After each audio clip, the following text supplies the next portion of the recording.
how I did this little makeup look. Hello. Look, it's been ages since I did like a chat through of how I do my eye makeup. So since someone on another group was asking about it, I thought I'd do one today. Now what I'm going to do is I'm going to speed up the actual makeup bit, and I'm going to shut my mouth, because I find if I try and talk to you whilst I'm doing the stuff, then I do get easily distracted. So here we go. Okay, I'm starting with a primer, and it is the ordinary high adherence silicone primer. It feels lovely on your eyes, and it's really easy to use, really easy to blend in, and I've put it on my eyelids, just a little bit under my eye as well. Today's eyeshadows, I'm going to be using BH Cosmetics Foil Eyes, which is a 28 colour eyeshadow, and Sheglam Spontaneous Sagittarius. Now on that Foil Eyes, I first started with a really sweet lilac shimmer, and I've put that on the inside and just part of the way over the top of my eye. Oops. Using my little towel to wipe my fingers, because you know, if you're using your fingers all the time.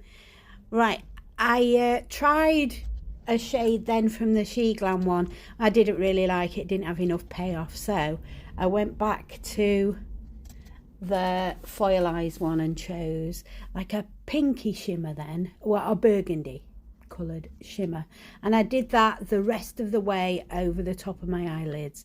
I did manage to get some under my eyes, so I've just wiped that off quickly with my towel. Right, now I've gone in with a dark matte from that Sheglam palette. It's a kind of a plummy colour, and I've put that sort of in my eye socket and at the sides, and I've tapped it a lot with my fingers to blend it out. You know me, I always like to use my fingers because of the wrinkly skin on my eyes, and I find it does work better. Now then, that magical under eye that I do, that I get lots of compliments on, I start off with a gel pencil, and the ones I'm using are, they say Davis on them, and they are waterproof protection lip and eyeliner pencils from Amazon in a pack. And they're a kind of sticky, easily applied gel liner, and I just put those underneath and slightly over the top of my eye at the side.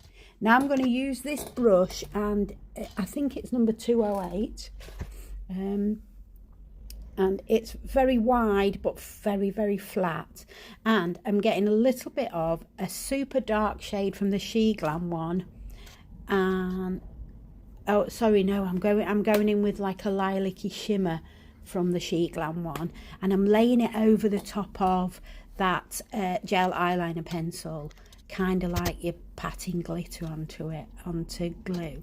Now I'm going in with that darker one. Sorry, I was getting ahead of myself. Now I use the darker shade to go right at my lash line, right at my waterline, and that's just going to give me a bit more definition right up my lash line, and it also helps, I think anyway, to make the my eyes sort of more defined somehow.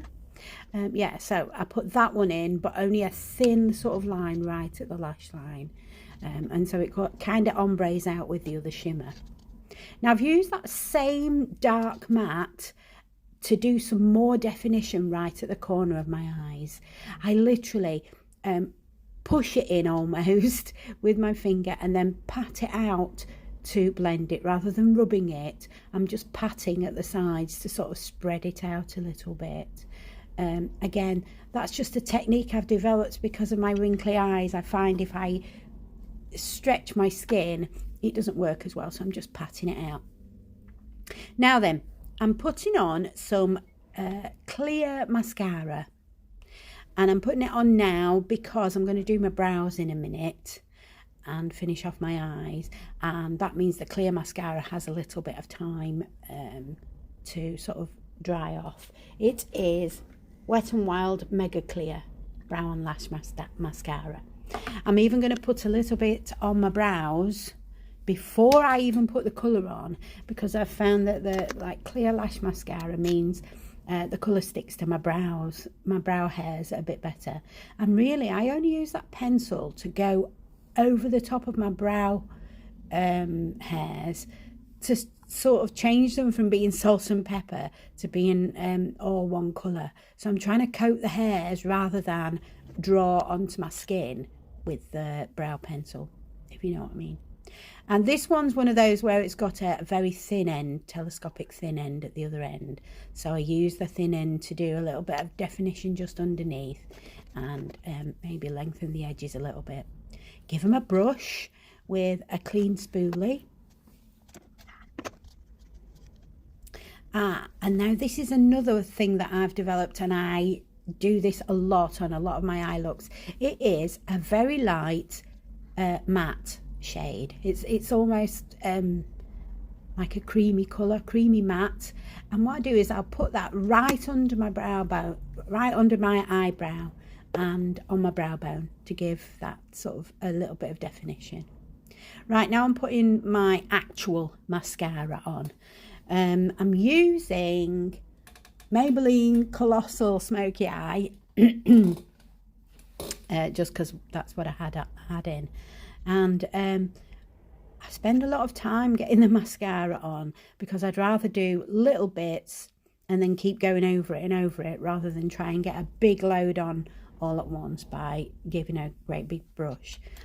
I did manage to get some splodges there, but I'm going to show you how to get rid of those in a moment or two.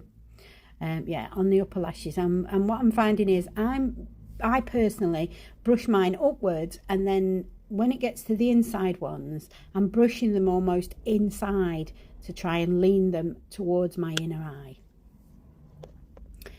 And then on the outside I'm leaning them towards my outer eyes. So, but those inner ones, yeah, you have to really sort of push them towards the inside. Okay, now I'm taking that spoolie to get rid of the marks that I had left. And if you use a dry spoolie, and I got this tip from Donna Delia, I always mention her when I do it. That's my eyes done. I'm going to do the rest, and I'll add some stills on the end of the video. Ooh, this came out super glam. I think mostly because I chose a sort of going out lipstick. I think I've got on today Kat Von D Prayer is the dark plummy one, and the lilac on the inside of my lips is Coven, and a little bit of lip balm over the top. Right, thanks for watching, puddings. See you next time.